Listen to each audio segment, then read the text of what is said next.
Hello बच्चों, आज का हमारा सेशन है लेटर राइटिंग के बारे में।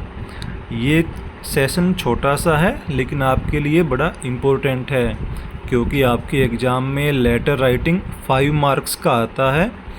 उसमें 2 क्वेश्चन आते हैं और आपको 2 में से कोई एक क्वेश्चन अटेम्प्ट करना होता है।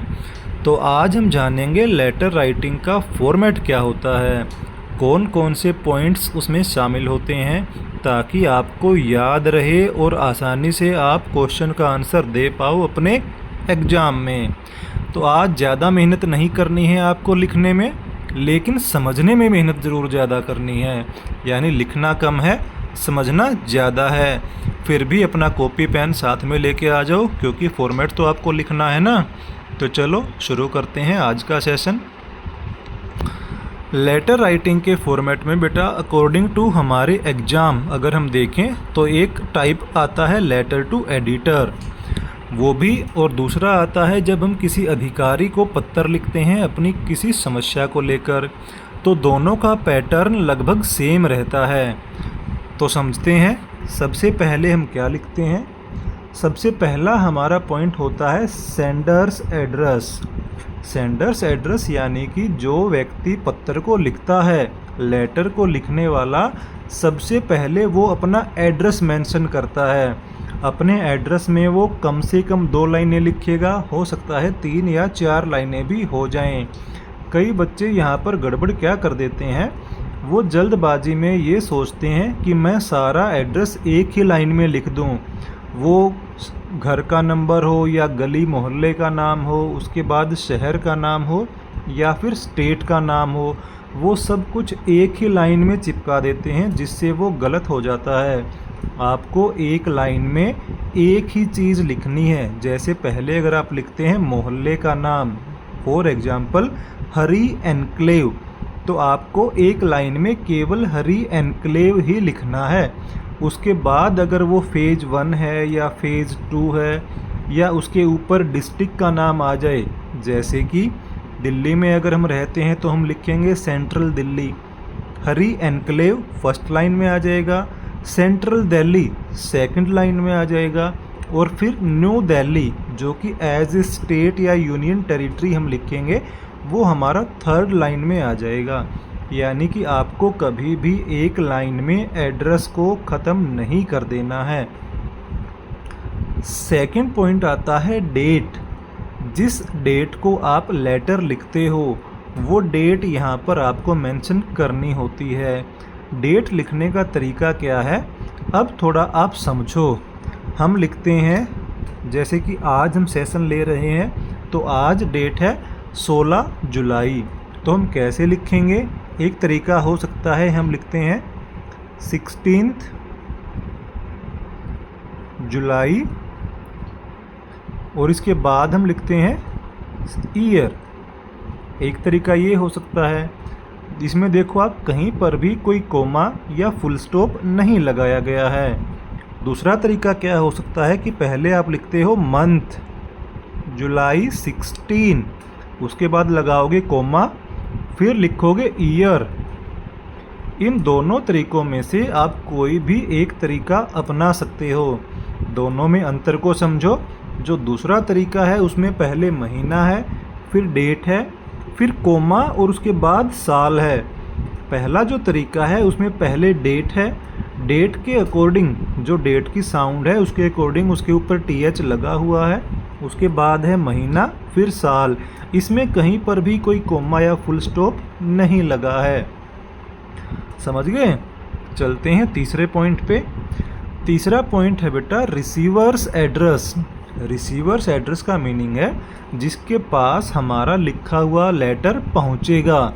यानी कि चाहे हम लेटर टू एडिटर लिखेंगे तो वो किसी न्यूज़पेपर या मैगज़ीन के एडिटर के पास जाएगा, या फिर अगर किसी अधिकारी को लिखेंगे तो वो अधिकारी के ऑफिस में जाएगा। तो ये भी 2 से 3 लाइन में एड्रेस आता है। फॉर एग्जांपल अगर हम किसी न्यूज़पेपर के एडिटर को लिखते हैं तो पहली लाइन में हम लिखेंगे द एडिटर, सेकंड लाइन में हम लिखेंगे उसके न्यूज़पेपर या उसकी मैगज़ीन का नाम, और थर्ड लाइन में हम लिखेंगे उस शहर का नाम जहाँ पर वो एड्रेस है, जहाँ पर उसका ऑफिस है। फोर्थ पॉइंट होता है सब्जेक्ट।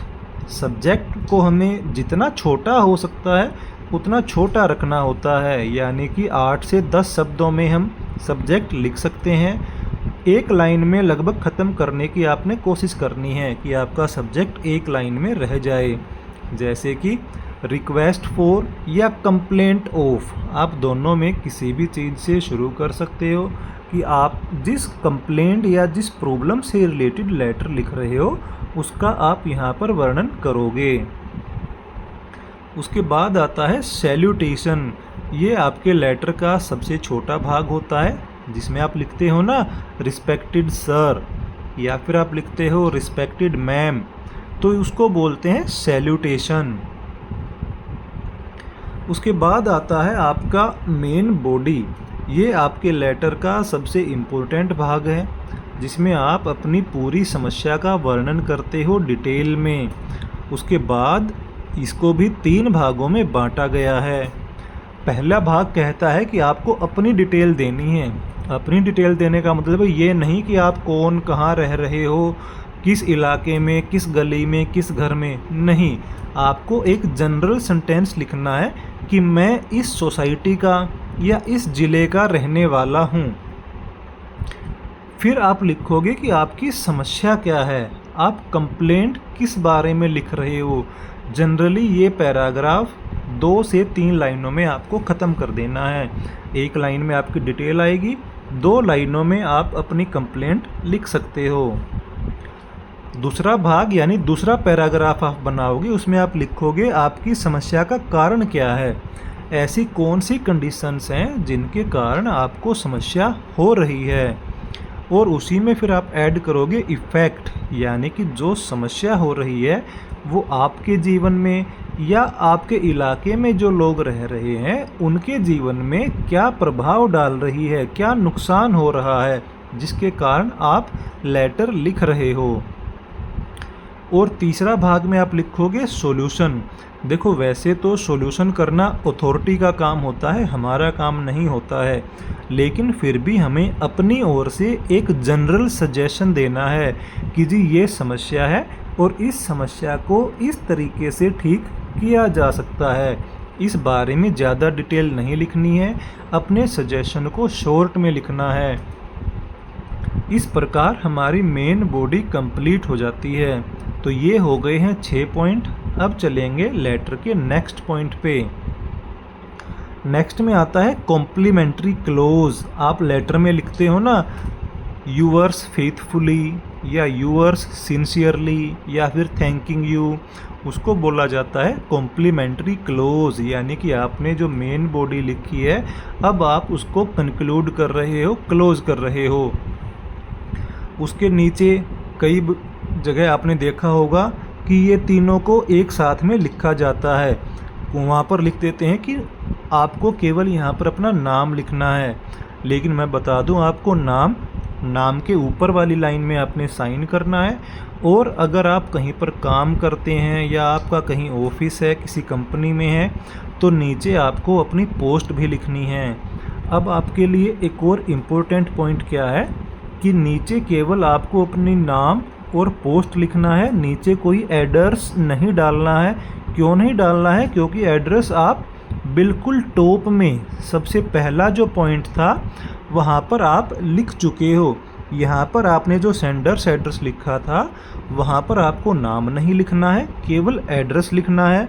और जो लास्ट पॉइंट है वहाँ पर आपको केवल अपना नाम और पोस्ट लिखनी है, एड्रेस नहीं लिखना है। तो बच्चों ये था लेटर राइटिंग का फॉर्मेट। एक बार दोबारा से अपने दिमाग में बैठा लो। सबसे पहले आप लिखोगे सेंडर्स एड्रेस, यानी कि जो व्यक्ति लेटर लिख रहा है वो बिना नाम के अपना पता लिखेगा, और पता भी उसका 2 से 3 लाइनों में होना चाहिए। उसके बाद आप लिखोगे डेट। उसके बाद आएगा रिसीवर्स एड्रेस, यानी जिसके ऑफिस में या जिस अधिकारी के पास हमारा लिखा हुआ लेटर जाएगा। उसके बाद 4th पॉइंट आएगा सब्जेक्ट। आपको 6 से 8 या 10 शब्दों तक में अपने सब्जेक्ट को ख़त्म कर देना है। कोशिश करना एक लाइन में सब्जेक्ट ख़त्म हो जाए। यहाँ तक के लिए सबसे अच्छा तरीका क्या है कि इन सभी पॉइंट्स के बीच में आप एक एक लाइन खाली छोड़ते जाओ, ताकि दिखने में सुंदर लगे और पढ़ते समय आसानी हो। उसके बाद आप लिखोगे सैल्यूटेशन। उसके बाद शुरू होती है मेन बॉडी। मेन बॉडी को हमने 3 भागों में बांटा है।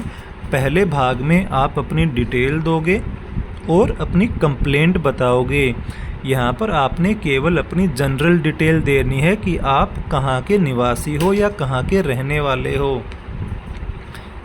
इसके सेकंड भाग में आपने उस कंप्लेंट का कारण देना है और उस कंप्लेंट का क्या प्रभाव पड़ रहा है लोगों के ऊपर, वो आप लिखोगे।